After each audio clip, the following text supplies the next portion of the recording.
కేంద్ర ప్రభుత్వం బడ్జెట్ సమావేశాలలో వ్యవసాయ రంగానికి తీవ్రమైన నష్టం చేసింది. ఎందుకంటే ఈరోజు మన భారతదేశము వ్యవసాయక దేశం. అట్లా చూసుకున్నప్పటికీ దాదాపు బడ్జెట్ 25%, 25%గా బడ్జెట్ కేటాయించింది.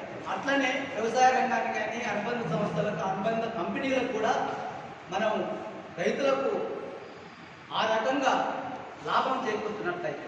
కాబట్టి ఈ బడ్జెట్లో దాదాపు 2022-23లో 99,000 కోట్లు అయితే 23-24 1,16,000 కోట్లు. ఇప్పుడు ఎంత చేసిరంటే 1,22,000 కోట్లకు పైగా చేసింది.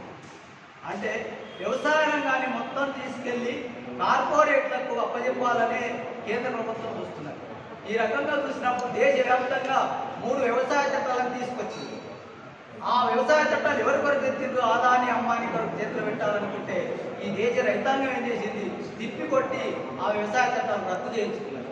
కాబట్టి కేంద్ర ప్రభుత్వం మేము రైతు సంఘాలుగా మీకు హెచ్చరిక చేయవలసింది ఏంటంటే, మీరు భవిష్యత్తులో రైతులకు కావాల్సినటువంటి నిధులు అంటే బడ్జెట్ సమావేశాలలో 25% బడ్జెట్ కేటాయించాలని మేము ఇక్కడ తెలంగాణ రైతు సంఘం పెట్టినటువంటి ఈ రౌండ్ టేబుల్ సమావేశంలో మేము తెలియజేస్తున్నాం.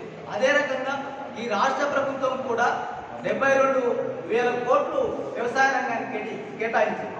31,000 కోట్లు వాళ్ళే చెప్తున్నారు మొత్తం అంటే రైతు రుణమాఫీ కింద. ఇంకా మిగతా ఉండేటవి అసలు ఇంకా మొత్తానికి ఇంకా చేయవలసినవి చాలా ఉన్నాయి. అవి చేయకుండా రాష్ట్ర ప్రభుత్వం చాలా రకాలుగా అసలు కౌలు రైతులను గుర్తించడమే లేదు. 2011 చట్టాన్ని అమలు చేసి కౌలు రైతాంగానికి న్యాయం చేయాలి, అట్లా గుర్తించాలని మేము డిమాండ్ చేస్తున్నాం. అదే రకంగా ఈ రాష్ట్ర ప్రభుత్వం ఏం చేస్తున్నదంటే, ఇప్పుడు జరుగుతున్నటువంటి భూమి సమస్యలు అనేక ఉన్నాయి, దాదాపు లక్షలాదిగా ఉన్నాయి.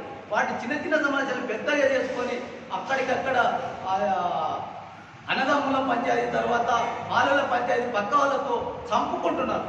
దీన్ని సమగ్రంగా విచారణ చేసి ఆ రైతు సమస్యలు లేకుండా ప్రభుత్వం వెంటనే చర్యలు తీసుకొని వాటిని కూడా పరిష్కరించాలి. అదే రకంగా ఈరోజు ఈ నిజామాబాద్ జిల్లాలో గాయత్రి షుగర్ ఫ్యాక్టరీలో 2,600 మంది పేరు మీద అక్కడ షుగర్ ఫ్యాక్టరీ వాళ్ళు రైతులను మోసం చేసి అప్పు తీసుకున్నారు. వాళ్ళు మొన్న గవర్నమెంట్ చేసినటువంటి అప్పుల మాఫీలో అలా ఫోన్ల ద్వారా మెసేజ్ వచ్చి మీకు రుణమాఫీ అయిందని చూస్తే అసలు మేము తీసుకోలేదు. ఎట్లా వచ్చింది రుణమాఫీ అంటే అక్కడికి వెళ్ళి చూస్తే అసలు వాళ్ళకి తెలియకుండానే వాళ్ళ పేరు మీద గాయత్రి షుగర్ ఫ్యాక్టరీ వాళ్ళు అప్పు తీసుకున్నారు వీళ్ళ పేరు మీద. ఈరోజు ఒకవేళ ఆ ఫ్యాక్టరీ ఎత్తేసిందనుకో ఎవరు అప్పు చెల్లించాలి? కాబట్టి దాన్ని కూడా సమగ్రంగా అక్కడ విచారణ చేసి ఆ రైతులకు జరిగినటువంటి నష్టాన్ని మీరు ప్రభుత్వంగా విచారణ చేసి వెంటనే దాన్ని పరిష్కారం చేయాలని మేము ఇక్కడ ఉన్నటువంటి రైతు సంఘాలకు డిమాండ్ చేస్తాం.